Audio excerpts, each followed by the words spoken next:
इतिहास गवाह है कि जब भी आसमान में बड़े ग्रह अपनी चाल बदलते हैं तो धरती पर साम्राज्य गिरते हैं और नए युग की नींव रखी जाती है। लेकिन फरवरी 2026 में जो घटा था वो कोई सामान्य घटना नहीं थी, खगोलीय घटना नहीं थी। दरअसल फरवरी 2026 में एक कॉस्मिक ट्रिगर की भविष्यवाणी हमने आपके लिए की थी और हमने बताया था कि फरवरी 2026 में 19 फरवरी को शनि और नेपच्यून एक साथ मेष राशि पर 0 डिग्री अंश पर मिल रहे हैं। तो ये घटना हुए अब 5 महीने बीत चुके हैं। मिलन तो हो चुका है लेकिन अब उसका आफ्टर इफेक्ट अब आपको जुलाई के बाद देखने को मिलेगा। एस्ट्रोलॉजी में इस 0 डिग्री को वर्ल्ड पॉइंट कहा जाता है। पिछली बार जब ये दोनों ग्रह इस तरह मिले थे तो दुनिया ने सोवियत संघ का पतन, शीत युद्ध का अंत और बर्लिन की दीवार को गिरते हुए देखा था। आज हम डिकोड करेंगे 2026 के इस दुर्लभ शनि नेपच्यून गोचर को। ये गोचर भारत और दुनिया की भू राजनीति में कितना बड़ा भूचाल लाने वाला है, आप जानेंगे तो हैरान रह जाएंगे। हम एक ऐसे दौर में प्रवेश कर रहे हैं जहां पुरानी दुनिया के नियम रातों रात अमान्य हो जाएंगे, यानी कि ऐसा लगेगा कि उनका अस्तित्व ही नहीं था।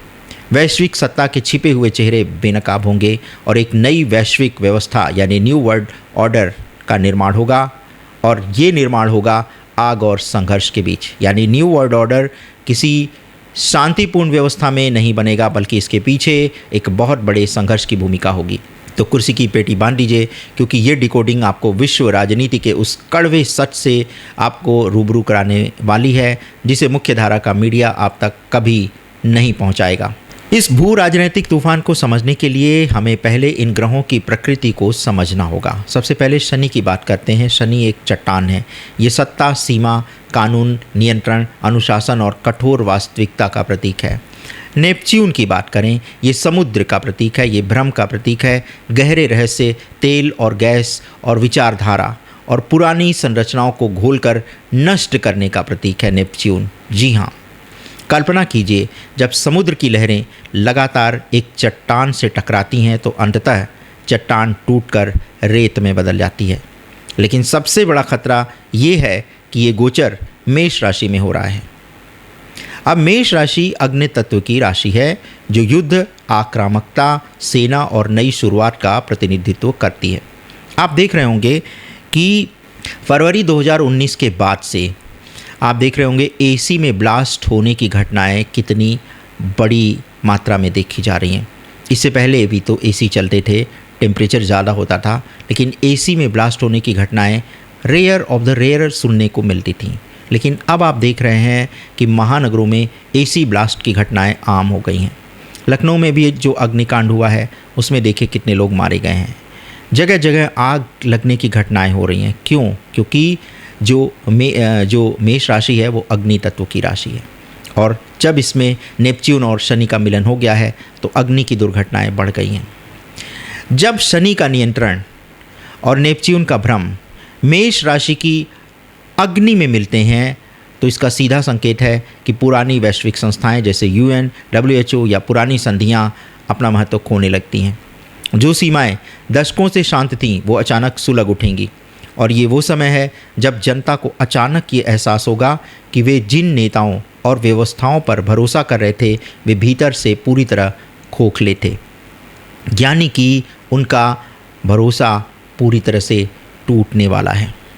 अब बात करते हैं डीप स्टेट की क्या भूमिका होने वाली है, यानी दुनिया के लिए डीप स्टेट का क्या मतलब है। 2026-27 का ये कालखंड वैश्विक राजनीति में एक पर्ज यानी शुद्धिकरण का समय है। नेपच्यून गुप्त साजिशों का ग्रह है और शनि न्याय का, और जब ये दोनों टकराएंगे तो दुनिया के सबसे ताकतवर लोगों के गुप्त नेटवर्क यानी डीप स्टेट और उनके एलीट वर्ग के ब्लैक फाइल्स अचानक सार्वजनिक हो जाएंगे। बड़े राजनीतिक चेहरों और संस्थाओं का पर्दाफाश होगा जिससे पश्चिमी देश खासकर अमेरिका और यूरोप में सत्ता के खिलाफ भारी जन विद्रोह आपको आने वाले समय में देखने को मिलने जा रहा है। और खबरें तो ये भी हैं कि इसका सिलसिला शुरू हो चुका है। नेपच्यून तेल, गैस और महासागरों को नियंत्रित करता है जबकि शनि सप्लाई चेन को। इस गोचर के दौरान वैश्विक सप्लाई चेन विशेषकर क्रिटिकल मिनरल्स और समुद्री व्यापार मार्गों पर नियंत्रण के लिए बड़े राष्ट्रों के बीच प्रॉक्सी वॉर चरम पर शुरू होने जा रहा है। ताइवान स्ट्रेट या मध्य पूर्व के समुद्री मार्गों पर एक अचानक आया संकट पूरी दुनिया की अर्थव्यवस्था को रोक देगा। कई तथाकथित लोकतांत्रिक देश अचानक कड़े और अधिनायकवादी कानून लागू करेंगे। जी हाँ, ऐसा कानून जो देश की जनता को गुलाम बना देगा। नेपच्यून के कारण जो भ्रम जनता में फैलाया गया था, शनि उस भ्रम को क्रूरता से तोड़कर उसकी सच्चाई सामने लाएगा और ऐसे समय में आप डीप स्टेट का एक नया चेहरा देखने जा रहे हैं। लेकिन ये बात तो हुई अंतर्राष्ट्रीय स्तर पर। अब सवाल ये है, सबसे अहम सवाल है कि इस महामंथन में भारत कहाँ खड़ा है। 0 डिग्री मेष राशि का ये गोचर भारत के लिए एक मेक या ब्रेक मोमेंट है, यानी हम बना भी सकते हैं, हम तोड़ भी सकते हैं। सबसे बड़ी बात यह है कि मेष राशि सेना और पराक्रम की राशि है। 2026 में भारत को अपनी उत्तरी और समुद्री सीमाओं पर अभूतपूर्व उकसावे का सामना करना पड़ सकता है, लेकिन ये 1962 के भारत जैसा नहीं होगा जब भारत और चीन का युद्ध हुआ था। दरअसल शनि नेपच्यून का ये योग भारत को कूटनीतिक भ्रम कि पड़ोसी कभी सुधरेंगे, इस भ्रम से बाहर निकलना होगा और कठोर और आक्रामक सैन्य निर्णय लेने पर मजबूर होना पड़ेगा।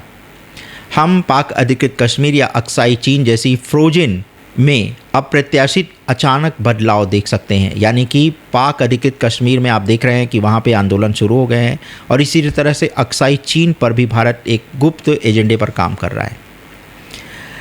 इसी बीच में ग्लोबल सप्लाई चेन का एक नया केंद्र बनने वाला है। जी हाँ, जैसे ही पश्चिम के पुराने सिस्टम टूटेंगे, दुनिया एक नए ढांचे की तलाश करेगी।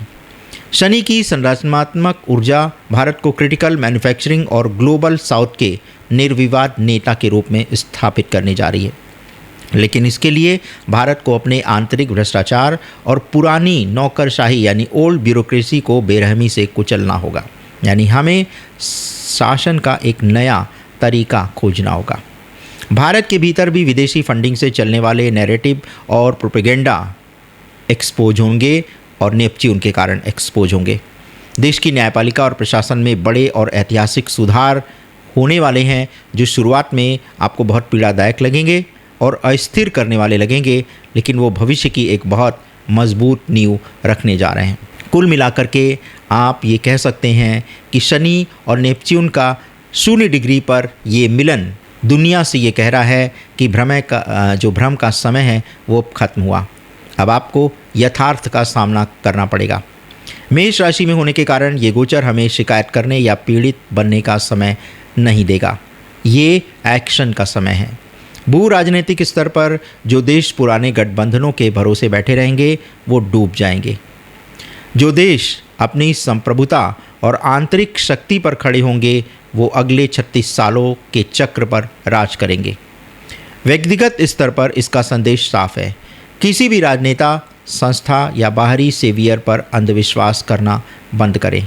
अपनी ज़मीन, अपने संसाधनों और अपनी चेतना की रक्षा आपको स्वयं करनी होगी, क्योंकि जब दुनिया का नक्शा फिर खींचा जा रहा होगा तो सर्वाइवल उसी का होगा जो यथार्थ की ज़मीन पर पूरी मजबूती के साथ खड़ा होगा। दर्शकों, ये अंत नहीं है, एक नए युग का शुरुआत है और ये युग जो है वो बहुत उग्र होगा और इसका जो आरंभ होगा वो बहुत साहस के साथ होगा। इसलिए अपने साहस को बनाए रखें। आने वाले समय की जो रियलिटी है उसको पहचानने की भूल मत करें। आने वाला समय आपके सामने चुनौती तो खड़ा करेगा, लेकिन उस चुनौती को जब आप पार करके जाएंगे तो एक स्वर्णिम भविष्य आपकी राह में बिछा होगा। क्या आप नहीं चाहेंगे कि इस स्वर्णिम भविष्य से आपका सामना हो? और अगर आप चाहते हैं तो आपको इस आग के दरिया में डूबकर जाना ही होगा और अखंड मंथन आपके साथ सदैव आपका सहयोगी बनकर खड़ा रहेगा। मिलते हैं ऐसे ही एक विचारोत्तेजक एपिसोड के साथ बहुत जल्द। और अगर आपको कंटेंट अच्छा लग रहा है तो इस तरह की सामग्री देखने के लिए हमारे चैनल को सब्सक्राइब करें और कमेंट सेक्शन में आप ये लिखना मत भूलिएगा कि आप और किस विषय पर कार्यक्रम देखना चाहते हैं। धन्यवाद, नमस्कार।